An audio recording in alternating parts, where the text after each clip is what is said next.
Welcome to the fourth part of the CCNA LAB series. Today I'll show you how to find the VLSM of two routers. Here we have to find the VLSM according to our client's requirement. Suppose we have a client and he or she has a small office like one head office and one branch office.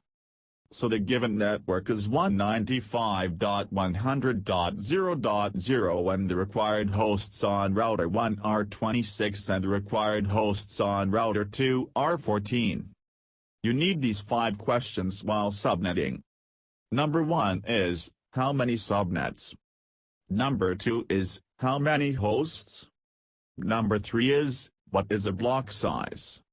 Number 4 is, what is the valid range in each subnet? And the number 5 is, what is the broadcast address? Remember, we don't use or add broadcast in router. Now answer each question.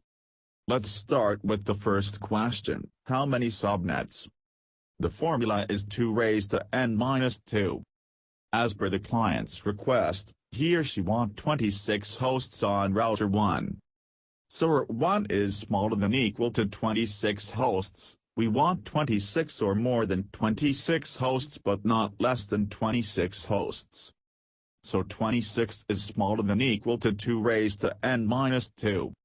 Here we have to find the value of n. Remember the power of 2 tables. 2 power 5 is equal to 32 and then minus 2 will become 30 which is greater than 26. So 26 smaller than equal to 2 power 5 minus 2. 26 smaller than equal 32 minus 2. 26 smaller than equal 30. Then we want to find the CIDR value because without the CIDR value the router will not accept the route. The total number of network bits is 32. We need to minus the n value from 32. So 32 minus n equals 32 minus 5 equals 27. So the CIDR value is 27. That is 195.100.0.0/27 is the subnet. Move to the next question, how many hosts? So the answer is 30. Move to the next question, what is the block size? For this, we need to find the subnet mask of /27. So the new subnet mask is 111.111.111.111.111.111.111.000. The slash indicates that network bits or on bits in a subnet. The answer is 255.255.255.224. If we add all the values as per the power of 2 rules, we will get 255, and if we calculate 3 bits, 128, 64, and 32, the answer will be 224. For block size minus this value from 256. Why 256? Because the range starts at 0 and ends at 255. The formula of block size is block size equals 256 minus new subnet mask. So 256 minus 224 equals 32. Add this block size in the given network so that we can get our new network for router 2. So the given network is 195.100.0.0 and then add 32, our new network will be 195.100.0.32. Remember, in Class C there are 3 network blocks and 1 host block, changes occur only in the host block. Now is the time to solve the question 4 and 5 together. Make a table like this. Given network 195.100.0.0. First valid host FVH 195.100.0.1. Last valid host LVH 195.100.0.30. Broadcast 195.100.0.31. New network 195.100.0.32. First, write the given network and new network. After that write FVH. The FVH is the next IP of the given network. Now write a broadcast address. The broadcast address is the before IP of the new network. And then write LVH. The LVH is the before IP of the broadcast address. Now move to router 2, as per client requirement he or she want 14 hosts on router 2. So R2 is smaller than equal to 14. 14 smaller than equal to 2 raised to n minus 2. The n value will be 4 because 2 powers of 4 are 16, then minus 2 will be 14, which is equal to 14. 14 smaller than equal to 2 power 4 minus 2. 14 smaller than equal to 16 minus 2. 14 smaller than equal to 14. Then we want to find the CIDR value because without the CIDR value the router will not accept the route. The total number of network bits is 32. We need to minus the n value from 32. So 32 minus n equals 32 minus 4 equals 28. So the CIDR value is 28. That is 195.100.0.32/28 is the subnet. Move to the next question, how many hosts? So the answer is 14. Move to the next question, what is the block size? For this, we need to find the subnet mask of /28. So the new subnet mask is 111.111.111.111.111.111.111.000. The slash indicates that network bits or on bits in a subnet. The answer is 255.255.255.240.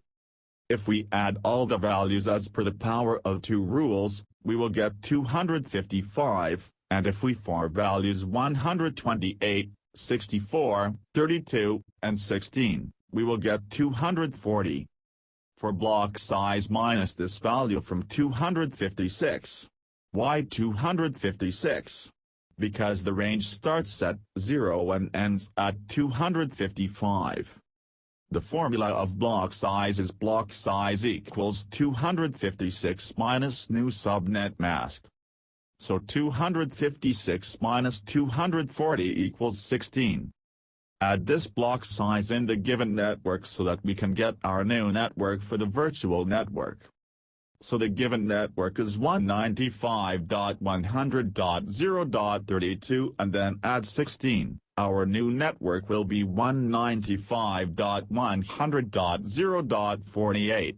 Remember in Class C there are 3 network blocks and 1 host block. Changes occur only in the host block. Now is the time to solve the question 4 and 5 together. Make a table like this. Given network 195.100.0.32. First valid host FVH 195.100.0.33. Last valid host LVH 195.100.0.46. Broadcast 195.100.0.48. New network 195.100.0.48. First, write the given network and new network. After that write FVH. The FVH is the next IP of the given network. Now write a broadcast address. The broadcast address is the before IP of the new network. And then write LVH. The LVH is the before IP of the broadcast address. Now it's time for a virtual network. For connecting 2 routers we require 2 hosts. So R1 and R2 equals 2 hosts. 2 smaller than equal to 2 raised to n minus 2. Here the n value will be 2 power 2. It will give us 4, then minus 2 will become 2. So 2 smaller than equal to 2 power 2 minus 2. 2 smaller than equal to 4 minus 2. 2 smaller than equal to 2. Then we want to find the CIDR value because without the CIDR value the router will not accept the route. The total number of network bits is 32.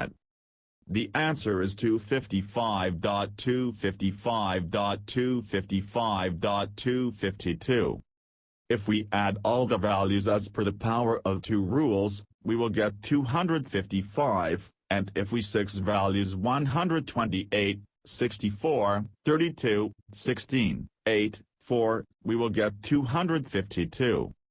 The formula of block size is block size equals 256, new subnet mask. So 256 minus 252 equals 4. Add this block size in the given network so that we can get our new network for the virtual network. So the given network is 195.100.0.48 and then add 4. Our new network will be 195.100.0.52. We don't need to use this new network, but it will help us to find the broadcast address, or we can use this network when we expand our network. Basic when we connect to router 3. This network will go to router 3. Remember one thing: when we configure 3 routers, we have to solve router 1, router 2, and router 2, router 3 separately. Because we add a serial link and it is also called one-to-one link. No matter how many routers there are, we solve them like this only. That is why the step is the same every time, but the network will change. Now is the time to solve the question 4 and 5 together. Make a table like this. Given network 195.100.048. First valid host FVH 195.100.049. Last valid host LVH 195.100.050. Broadcast 195.100.051. New network 195.100.052. First, write the given network and new network. After that write FVH, the FVH is the next IP of the given network. Now write a broadcast address. The broadcast address is the before IP of the new network. And then write LVH. The LVH is the before IP of the broadcast address. So that is for today. Hope you liked the video. Share the video with your friends and loved ones. Make sure to subscribe to our channel, like the video, and if you have any query, ask me in the comment section. See you in the next part of this series. Goodbye, take care.